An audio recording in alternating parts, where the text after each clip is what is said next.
Boa tarde, hoje sexta-feira 13 de janeiro. Vamos tocando notícia em debate mais uma vez.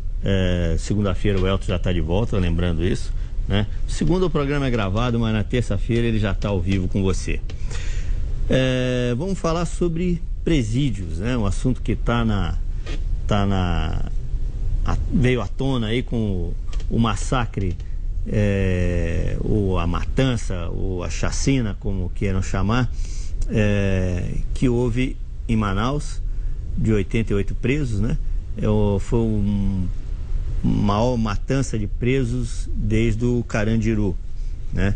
Mas lá com a questão de um racha entre as facções locais, né? O PCC e a Família do Norte, né? Bom, enfim, para falar sobre a situação do presídio aqui na nossa região, está aqui com a gente o Antônio Pereira Ramos. Ele é diretor-presidente do Sindesp, Sindicato dos Agentes de Escolta e Vigilância Penitenciária do Estado de São Paulo.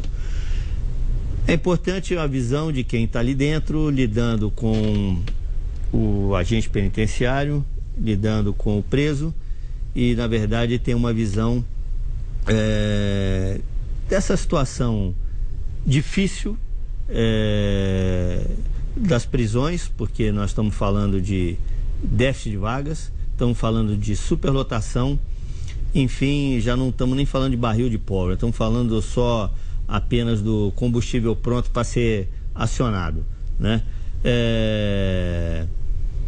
E aí a gente, no Brasil, nós estamos falando que houve um salto, né, nos últimos 4 anos, na verdade, eu acho que foi o Estado de São Paulo, nos últimos 4 anos, um salto de 170 mil para 226,5 mil presidiários, né? Segundo consta, precisaria, por exemplo, uma prisão por mês com capacidade de 1.000 vagas para suprir a deficiência que existe hoje. Antônio, uma boa tarde para você. Como é que vive o agente penitenciário em ambientes como esse, em que o preso, digamos assim, não pode espirrar que derruba o outro? Ele vive sempre em tensão. Na realidade, hoje tem um agente para cada 18 presos, em média, né? O ideal seria um para cada 5. Nós temos algumas unidades prisionais que um agente, às vezes, ele toma sozinho conta de uma ala com 300 detentos, alguns casos aí na própria região central. Então, sempre é uma situação preocupante. É um serviço totalmente insalubre, é um serviço que tem um número muito grande de funcionários com afastamentos psiquiátricos e torna-se realmente uma situação muito preocupante. Ok. A gente está vendo também nessa onda de violência nos presídios e cadeias do norte do país. Falamos em Manaus, mas também pegou Boa Vista, né? Eu acho que também no Amapá, né? Se não me engano. E a gente está falando da guerra das facções, né? A gente vive esse conflito também nos presídios do Estado de São Paulo? Existe, sim. Houve uma transferência de facções em outubro do ano passado pela administração penitenciária, um trabalho junto com o serviço de inteligência. Foram transferidos presos da região da capital, CDP de Belém, CDP de Pinheiros, São Bernardo do Campo, mas enfim, ficaram todas centralizadas dentro da capital. Não houve remoções na região central, mas temos relatos pelos agentes que nos procuram que existe realmente facções rivais, principalmente o Comando Vermelho, que seria uma facção rival aqui na região. Tudo parece que começou depois da morte do traficante morto lá no Paraguai, né? Uhum. Jorge Arafat, o nome dele, parece. E aí que se começou essa ruptura de facções, né? entre essas duas que praticamente dominam aí a região. E que dominam o tráfico de droga, né? O tráfico de droga também, com certeza. E aí vai uma disputa muito ferrenha em cima disso, né? Com certeza. Porque na verdade é o que mantém grande parte do... é o caixa principal, né? Das facções, né? Ok. Bom, então o senhor falou aqui para mim o seguinte, que nós estamos falando de um agente para cada 18 presos, né? Nós estamos falando aqui que o ideal seria de 1 para 5. Então nós estamos falando que existe... nós estamos trabalhando com 4 vezes menos o ideal. 3 vezes, e meio, vamos lá. Enfim, essa deficiência, o que já provoca aí não estamos falando do lado psicológico, que já é um ponto, mas enfim, do lado de eficácia na segurança. Com certeza. Porque o que acontece?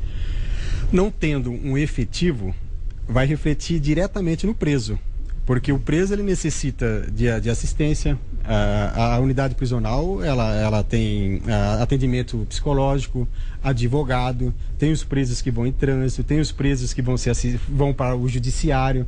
Então tem que ter um número adequado de servidor para que a cadeia se movimente, para que a cadeia realmente funcione. É a parte funcional da unidade prisional. Se isso aí não funciona adequadamente, corretamente, vai gerar um nível de estresse e desconforto dentro da unidade, com certeza. Ok. Tá. E o risco de motim?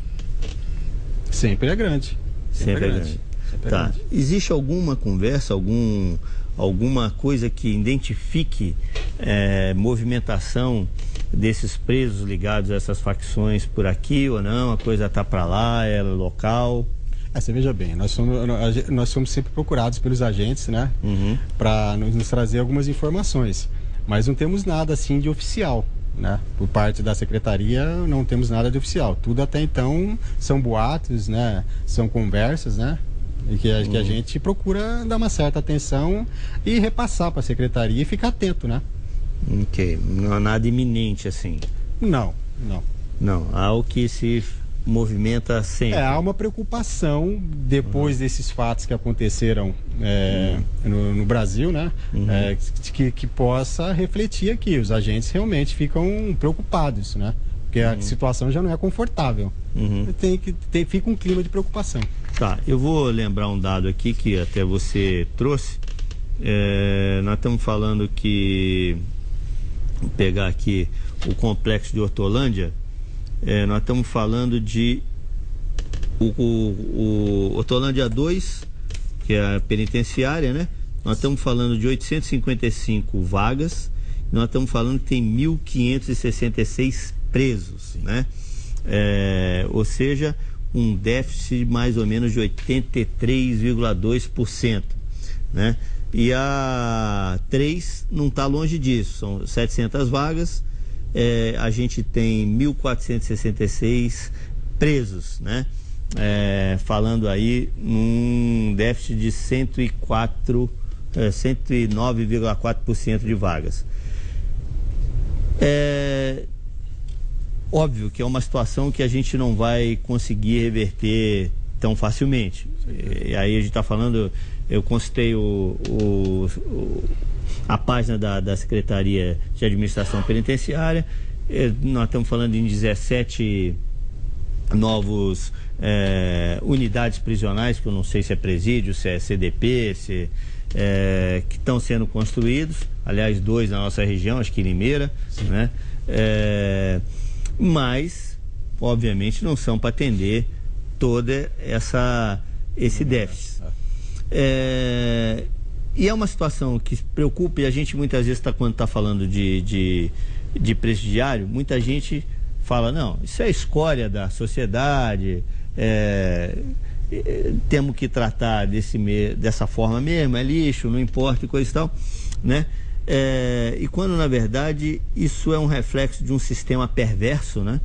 Bem perverso, um sistema que não olha e não separa os presos. O preso, na verdade, acaba virando um preso mais violento dentro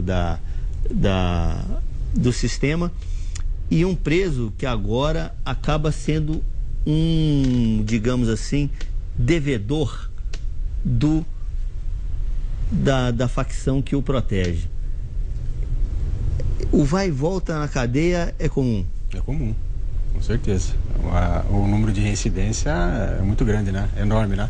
Tem que haver um trabalho, na realidade, com a sociedade, né? Não adianta a sociedade também achar que não tem uma responsabilidade sobre isso. Nós temos que falar também dos egressos, aí os presos que vão que retornam para a sociedade. Tem que haver um trabalho entre Estado, União, município e empresários também, né? Quantas prefeituras aqui da região não poderiam fazer parcerias com a administração penitenciária com mão de obra de preso, né? Que é presos que já estão em condições assim, né? De trabalhar fora. Então a preocupação, não adianta a sociedade achar que virar as costas. Né? A população está aí, a população carcerária é enorme, o crime organizado é uma realidade e é um trabalho que tem que ser feito com toda a sociedade. Tá, e dentro desse montante, eu não sei se você vai poder falar isso, porque eu não sei se são dados, eu pelo menos não encontrei dados fáceis disso, mas, por exemplo, ontem a gente viu a ministra do STF, né, Carmen, ela reuniu todos os presidentes do Tribunal de Justiça do país para discutir, para dar uma aceleração ou, na verdade, fazer um mutirão para se tentar eliminar sentença no final, ou seja, precisam de revisão de pena e tudo mais, né? Como é que está a situação lá? Vocês têm notícia disso? É muito grande? Isso empata muito aí? Não, o que a gente acredita é que tem que haver um mutirão do judiciário, né, na região. Também, né? Tem que ter uma participação muito grande do judiciário para ver essas revisões de processo e ver quem está em condições, né, de repente, diminuir esse número alarmante aí, né, dentro dos presídios. Porque não é só a construção das unidades prisionais. Sim, aliás, eu sou a favor da gente investir mais em educação do que em prisão. Mas, enfim, eu acho que quase todo mundo é assim, né? E o que a gente vê, na verdade, é um aumento da violência. Porque não adianta essa política de aprisionamento, né? Sim. Tem que ela não corrige, né? Não é a solução, né? Não é a solução. Bom, gente, vamos para um rápido intervalo. A gente volta já falando desse assunto que veio à tona com as chacinas lá no norte e que tem, digamos assim, trazido uma certa preocupação e que espero não seja momentânea com o sistema presidiário no Brasil como um todo. A gente volta rapidinho.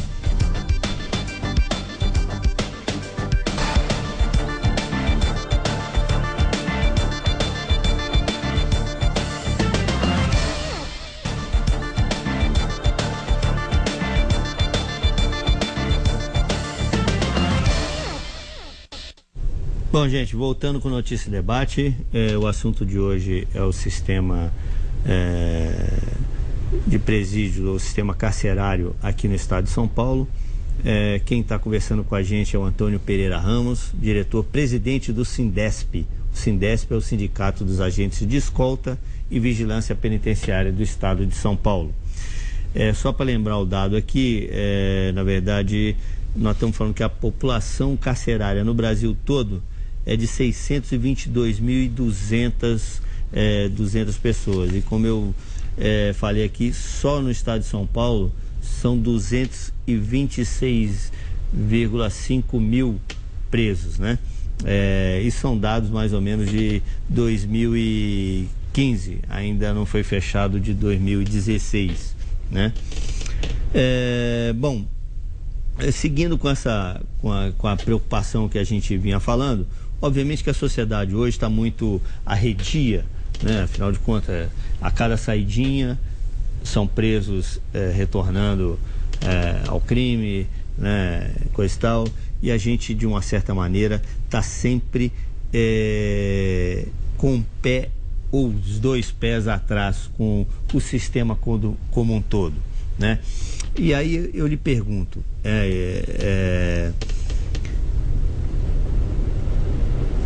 na sua avaliação, como agente que está ali, pessoa que vivencia o interior da cadeia, vivencia a agonia de quem está lá dentro, e aí não falando só da visão do problema do agente, mas do problema do preso. Qual a grande falha do sistema? Ok, nós já falamos da superlotação, já falamos do número pequeno de agentes penitenciários para a segurança. Mas qual a grande falha de um todo que permite com que as facções se proliferem dentro dos presídios, comandem os presídios? Eu acho que a principal condição para que isso aconteça é justamente o número de vagas, esse excesso de presos que tem dentro. Fica de uma maneira até difícil de você fazer uma triagem e organizar a unidade, deixar ela de uma maneira adequada, né, com separações de presos rivais, como tem o seguro dentro de todas as unidades prisionais, tem o seguro, né? Os presos se cometem crime hediondo. Se você, com esse número excessivo de presos, né? Se você tem 100% acima da capacidade, como temos presídios, né, não aqui na região, em São Paulo, CDP que tem mais de 2.000 presos. Se não me engano, acho que na região acho que o CDP de Belém deve ter 2.200 presos, alguma coisa assim. Esse dado aqui, acho que tem, né? Não sei se eu trouxe da capital, acho que só da região central. Só trouxe da região central. Verdade. É que eu tinha pegado ontem, mas enfim. Mas é impossível você fazer qualquer tipo de trabalho com um número excessivo de preso. Não tem, é impossível, né? Quer dizer, e a própria condição, que eu quero dizer é o seguinte, a própria condição de estrutura do presídio, o que ela, na verdade, peca de uma certa forma, que independente de a gente estar falando de preso, aqui nós estamos falando de ser humano que enclausurado se transforma num animal selvagem, digamos assim, né? Certeza. É aí que está o problema, né? Dar condições, da dignidade também, para que o cidadão, aquela pessoa que está presa ali, cumpra a pena com dignidade. E uma recuperação, um trabalho de ressocialização do preso, né? Um trabalho de inserção na sociedade, as parcerias com as empresas, né? Com os presos que já estão em progressão de pena. Quer dizer, isso tudo ainda digamos assim, incipiente, ou seja, é pequeno. É pequeno, e na realidade nós não podemos nem falar que é só a culpa do Estado, como que eu falei para você, né? Tem que haver uma cooperação entre toda a União, o Estado, o município, né? Se levar em conta lá que se gastou 1.400 bilhões no estado do Mané Garrincha, fizemos até uma matéria que está no nosso site, daria para construir 35 CDPs.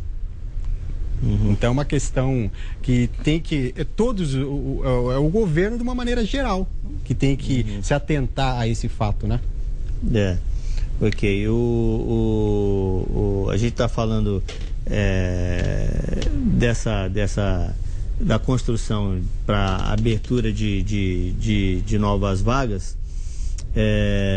E na verdade a gente bate muito nessa questão do CDP também, que na verdade é o Centro de Detenção Provisória, Detenção Provisória. Isso... E 33% dos presos, eles são do Centro de CDPs. Sim, à espera, né? de julgamento. De julgamento, né? E nesse caso, o CDP funciona também como uma triagem? Não. Ele, na verdade, nós estamos falando aí só de espera de julgamento, mas ali tem todo tipo de criminoso. Todos os tipos. Né? Aguardando uma decisão da justiça para ser encaminhada às penitenciárias e o cumprimento da pena, né? Como existe presos também cumprindo pena em CDP, aguardando vagas de penitenciárias. Pois é, eu vou lembrar que muitas vezes a gente acha que é um problema que não pode atingir a gente, né? Mas na verdade hoje o fato de dirigir alcoolizado pode mandar você para o CDP, né? Com certeza. Pensão alimentícia, né? Pois é, pensão alimentícia também, né? Mas enfim, lembrar isso porque é uma situação que todos nós estamos sujeitos, né? Com certeza. E vai conviver com essa população carcerária que está aí. Exatamente. Nós temos uma situação de triagem até quando o preso está condenado. Por exemplo, alguns presos crimes hediondos vai para Itaí. Temos a penitenciária lá de celebridade lá em Tremembé, né?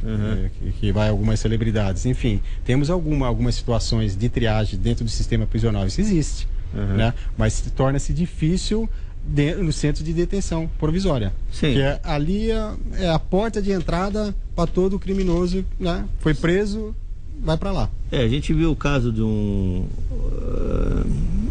dos presos que morreu lá em Manaus. Estava lendo, só por uma curiosidade, o cara estava cumprindo prisão de 5 anos.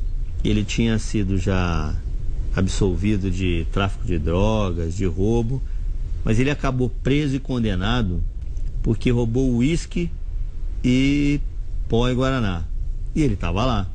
E foi o cara que mandou para o diretor da penitenciária ou para a secretaria falando da guerra das facções. E esse cara morreu, né? Tá entre os 88 assassinados, né? O cara que estava ali cumprindo a pena de 5 anos por causa de uísque e guaraná. É justamente essa situação que o judiciário tem que intervir, né? Pois é. E é uma coisa que hoje o sistema é extremamente falho nesse sentido, né? Bastante. Porque independente do crime que cometeu, está ali... E quantos presos, a realidade é quantos presos poderiam estar cumprindo penas alternativas? Pois é. Né? Que é algo que também se dá pouco, né? Muito pouca importância. A gente lembra, às vezes aqui a gente trabalha com o balanço geral, vem todo tipo de ocorrência pra gente. Eu me lembro há pouco tempo, acho que esse ano ou ano passado, em Paulínia, um cara que foi preso em flagrante roubando desodorante, né? Bom, foi preso. São situações que poderiam haver as penas alternativas, né? Pois é. O sistema é perverso nesse sentido. Perverso. Né? Ok. Gente, vamos fazer a segunda pausa do programa e a gente volta já conversando aqui com Antônio Pereira Ramos a respeito desse barril de pólvora que nós temos em todo lado, vamos dizer, um combustível pronto para pegar fogo, bastando apenas uma fonte de calor. Não que o barril de pólvora não seja, né? Mas enfim, nós estamos falando dizer que a combustão está mais simples do que acionar um barril de pólvora, né? Tá que nem mato seco, basta um vidro ali e aquecer o ambiente, uma faísquinha para estourar tudo. Bom, a gente volta já, gente.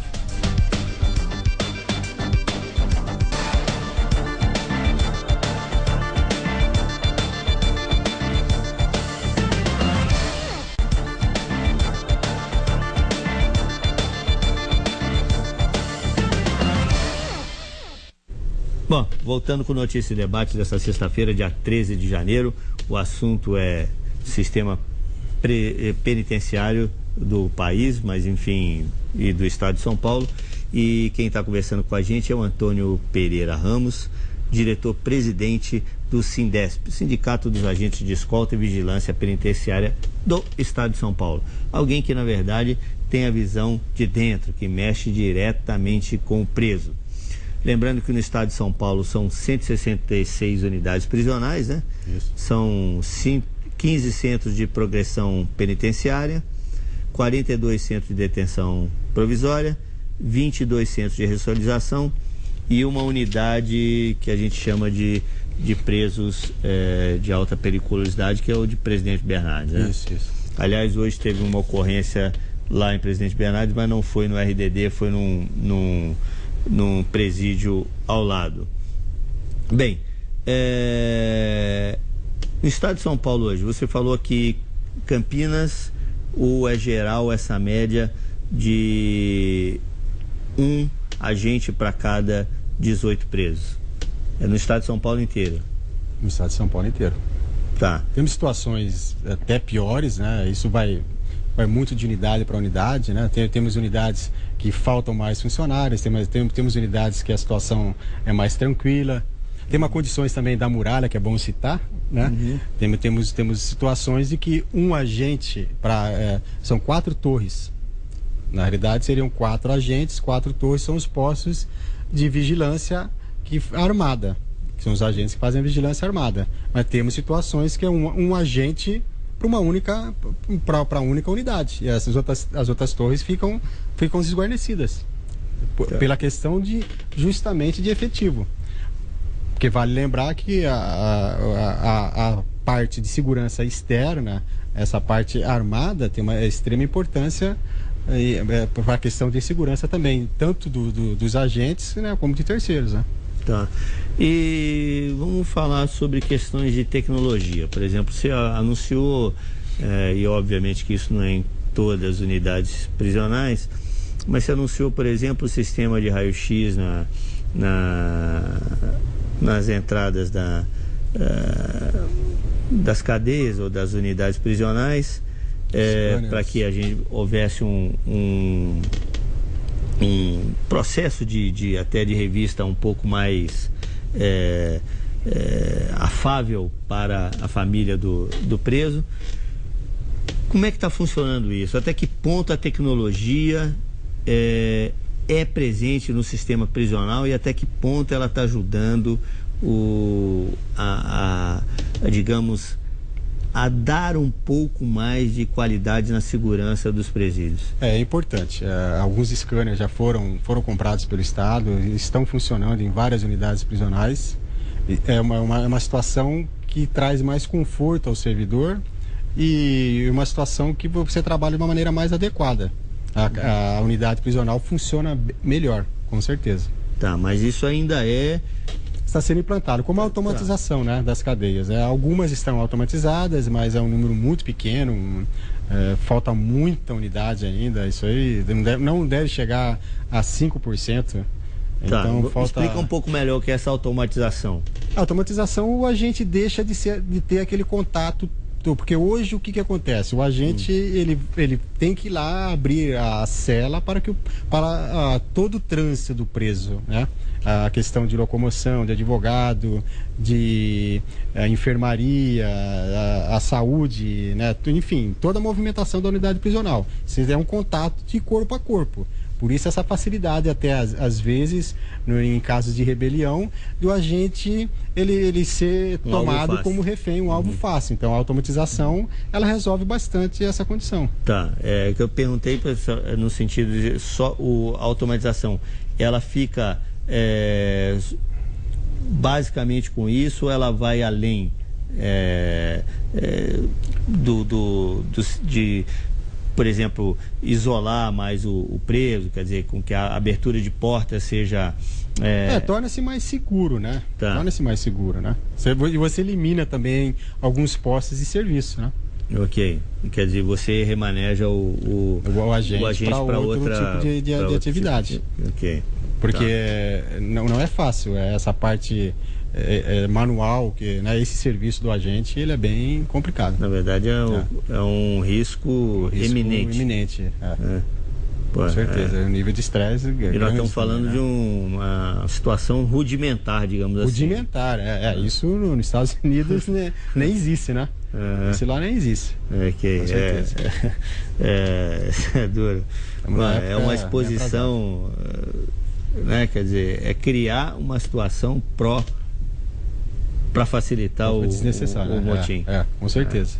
Okay. Facilita. Tá. O que mais a gente está falando? Do scanner, da automatização, sistema de câmeras,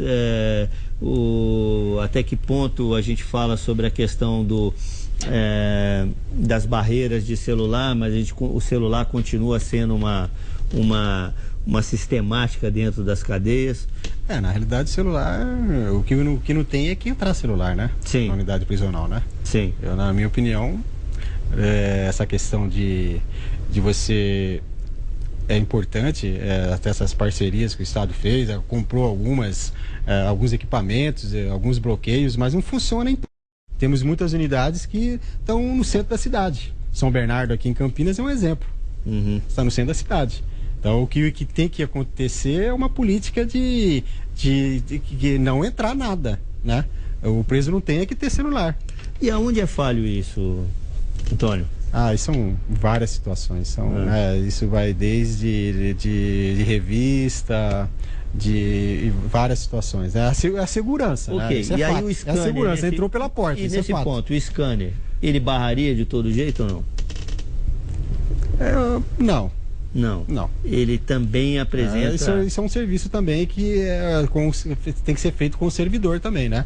Um servidor melhor preparado, um servidor também melhor remunerado, cursos de aperfeiçoamento. É todo um trabalho que tem que se fazer com o servidor, né? Sim. A coisa importante também é o déficit de servidor. Sim. Como que você... Existem CDPs, por exemplo, aqui de Campinas, que são 2 mulheres para revistar 1.800 presas.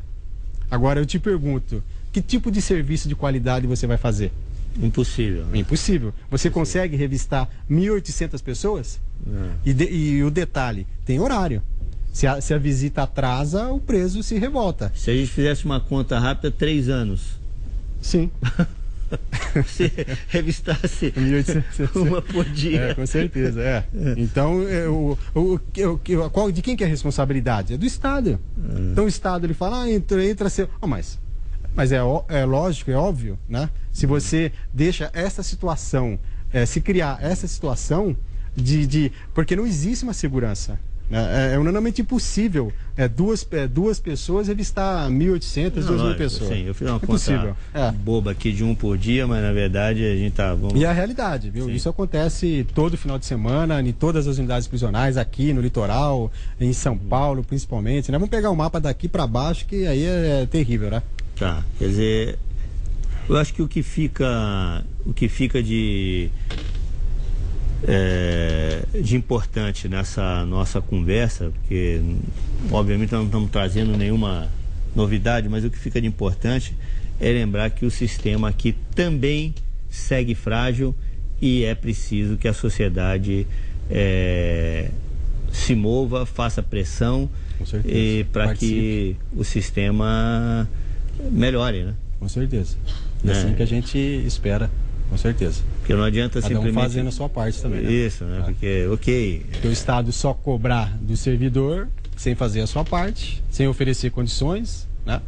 Mas mesmo o cidadão sabe que ele pode pressionar o deputado, pode pressionar o prefeito, coisa e tal, né? E não é necessariamente recusando a construção da unidade prisional. É, na verdade, fazendo com que ela funcione de forma correta, né? Parcerias para uso da mão de obra, várias situações que uma cooperação conjunta, né? Mas é uma coisa que está longe ainda de acontecer. Está longe, com certeza. Infelizmente. Ok. E para vocês que trabalham com isso, qual é a linha que se vê no fim do túnel? Ou nem se vê? Acho que nem se vê. Nem se vê. Com certeza. Nem se vê. Quer dizer, o servidor que mexe com isso não é um cara esperançoso, não é otimista. Não é otimista. Não, bom, tudo bem que a realidade que você passou aí não é para ser. O sistema prisional ele só vem a piorar, né? Sim. Se você pegar de 20, 30 anos para cá, só a piorar. Ok. Antônio, nosso tempo chegou ao fim. Vou me despedir. Gente, eu também me despeço de você. Segunda-feira tem Alto Pimenta, programa gravado, mas na terça-feira ele já está ao vivo aqui com você. Fique agora com a Verônica Mocazel e as notícias que são destaque no Brasil e no mundo. Logo depois tem o Jair Duprá às 10:01 com o Balanço Geral. E às 18h50 ou 10:07 da noite tem o SP Record com a Gabriela Pincinato. Uma boa tarde a todos e segunda-feira Notícia e Debate está de volta ao meio-dia.